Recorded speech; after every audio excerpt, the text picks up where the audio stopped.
Well, this story is not about routine screening. It's about one very young woman's cancer journey. And you'll see that this comes with a little dose of divine intervention. The Monday after Thanksgiving in 2021, I had just turned 30.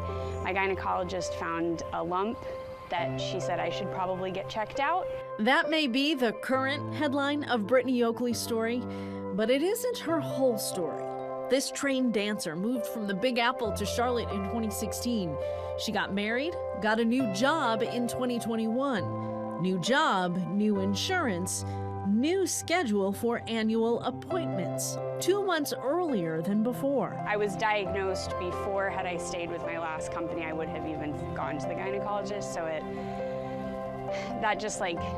it's kind of a lot to think about. Then came the rush for more scans, a biopsy. At that point, they were like, yeah, this isn't going to be the news that you thought it was going to be. It was triple positive breast cancer. Being triple positive meant I was going to have to go through chemo. And that was like, I don't know, it meant that people would know I was sick. And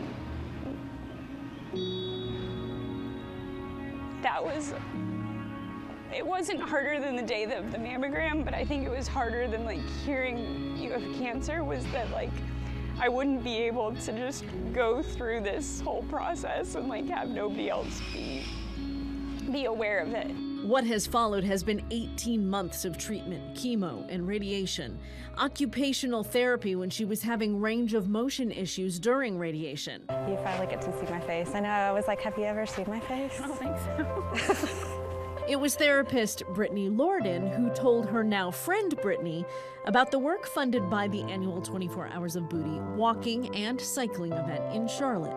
I don't think people fully grasp really the extent locally what 24 Hours of Booty does. And you know, I see it every day. I'm on the 7th floor of Living Cancer Institute. Donations to 24 Foundation fund the types of programs insurance won't always cover. Programs that help someone navigate and survive their diagnosis. I think the key term here is quality of life. This year's walk and ride happens 2 weeks after Brittany's final treatment in July. I will be here the full 24 hours. We're camping out. This adorable firecracker of a woman formed a walking team. Like 5 or 6 coworkers signed up already. I've got a lot of family signed up, some friends signed up. It's really a hodgepodge kind of team members, and then donations have come from places I didn't even expect. This is a tangible way for her friends and family to support her. Oh, and remember Brittany's fear that people would know she was sick? Well, she found 0% pity, 100% love. I feel like I have been so supported through this entire journey. It's just been incredible, and I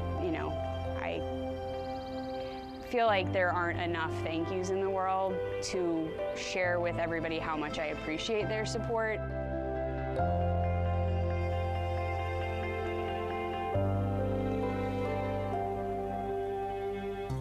It's a lot, right? That's a lot. I know, but she's so lovely and she's so excited to be there for 24 Hours of Booty, and it's such an important message to Brittany. Remember, she was not delinquent on her mammogram. She was only 30 years old, so she encourages women. It's not just about not skipping those annual exams or those, annual tests we're supposed to have. It's about not skipping your annual exam. She's only 30. The doctor found it. So far, I checked this morning, she's raised more than $10,000. There's still an opportunity to help her in her mission and help all of the folks that are going to be a part of 24 Foundation's 24 Hours of Booty. So if you'd like to donate, if you'd like to cycle, if you'd like to walk, if you'd like to volunteer for this year's 24 Hours of Booty, you can go to 24foundation.org right now. We'll also put a link on our website at WBTV.com. It's at the end of this month. It's the 28th and 29th. 24 hours starting at 7 p.m. on a Friday, going until 7 p.m. on Saturday. I'll be out there. It is so, so cool. So I really encourage you, even if you can't be out there, to donate to someone like Brittany who's going through something really important. So powerful. And what gets me is the part where she said her previous insurance would not have even covered it. Like, we have to stop at that spot, and we have to say it's why 24 groups like 24 Hours of Booty and other groups are so critical to the cancer community and just healthcare in general, because, you know, for some people it's not an option. It's like, don't let that not be why we get checked, right? There are organizations out there that help and are willing to help. So. Yeah, and I mean, for her, it was just real, true divine intervention or luck, however you want to see it, and that's happened to us before here. You know, we switch insurance companies, and then you can get your annual exam once a year, right? And it's usually on a schedule based on the last time you had your annual exam. Well, when she started over, she could pick whenever she wanted to go. So she was able to go in early. And that was the key to her being diagnosed 2 months earlier. And I think it's so, so special. I just adore her. So Brittany, thank you for sharing your story. I know that's not easy. And please, please, please, if you can, support 24 Foundation. They do great work in our community. Yeah. Making us cry today, right? I know. On a